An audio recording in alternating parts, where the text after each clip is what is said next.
Panoorin nyo to mga idol, isang delivery rider na nasalisihan ng mga magnanakaw, no?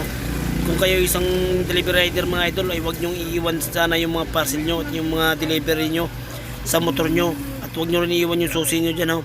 Kasi baka matulad kayo nito, nag-deliver ng parcel sa isang bahay, iniwan niya yung nakasakong parcel na yan. So panoorin nyo maya maya mga idol, no? Kaya huwag nyong ugaliin ito mga idol na ganito ang ano, no, yung ginagawa nyo na basta-basta nyo na lang iiwan yung mga parcel nyo nang hindi naman kayo sigurado sa lugar, dahil maraming pagsamantala ditong tao. Kaya mga idol, ingat-ingat kayo mga idol, no? Kasi pag nawala yung mga parcel na yung mga idol ay talagang sagutin mo talaga yung mga idol, no? So tingnan nyo siya mga idol, no? Pumasok na siya sa bahay at hinatid na nga ngayon yung ano, yung diniliver niyang parcel, no? Ngayon pagbasan nyo mga idol, ayan, may dumating na tricycle, no?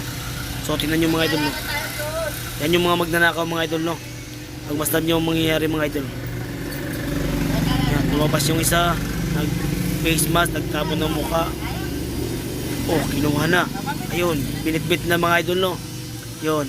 Kaya nyo, huwag nyo tularan tong gantong ano, ha? Dapat maging aware to siya. Oh, may bumalik pa siya. Oh, hinalungkat pa niya yung ano, pati yung laman ng U-box. Kinuha pa talaga niya, grabe, no? Walang patawad to mga gantong ano mga idol, no? Mga gantong tao na to, no? Grabe, hindi lumalaban ng patas, no?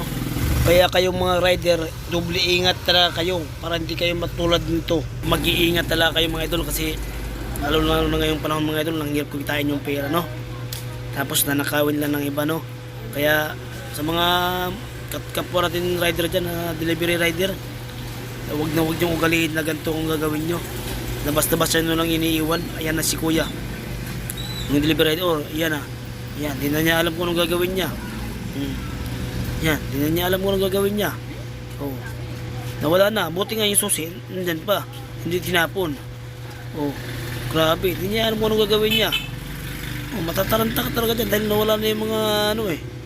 Yan, napapapuna sa hindi niya malaman kung anong gagawin niya dyan sa nawala niya yung parcel, no? Kasi medyo matagal din siya, no? At saka baka sa looban yung deliver niya, no? Kaya dapat talaga yan, pinapahabilin mo yan sa mga tindahan, o kaya no, sa mga, pumaduman si ate. Hindi natin alam kung nakita niya talaga yon. Oh.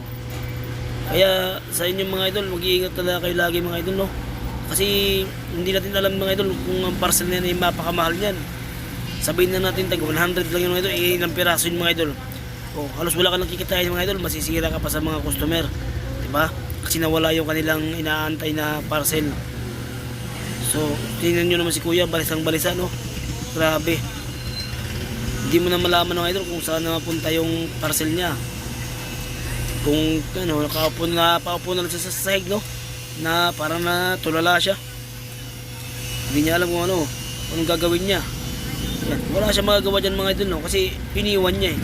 Huwag siyang pakapantis sa lahat ng lugar, no, na hindi naman niya kabisado, dahil ang magnanakaw mga idol, araw man o gabi yan, umatake yan hanggat gusto. Kaya sa inyong kapwa rider ay dapat talaga kayo mag-iingat palagi. Lagi nyong i-safety yung mga parcel nyo. Ayan, alis na lang si idol, no? Hindi natin alam kung saan siya pupunta, hindi niya alam kung saan niya hahanapin yun, saan niya pupuntahan yung parcel niya. Mabuti nga yung susi, hindi kinuha, no? Kaya maging alerto kayo lagi mga idol, no? Yan pala sa si kuya, doon pa siya pa diretso.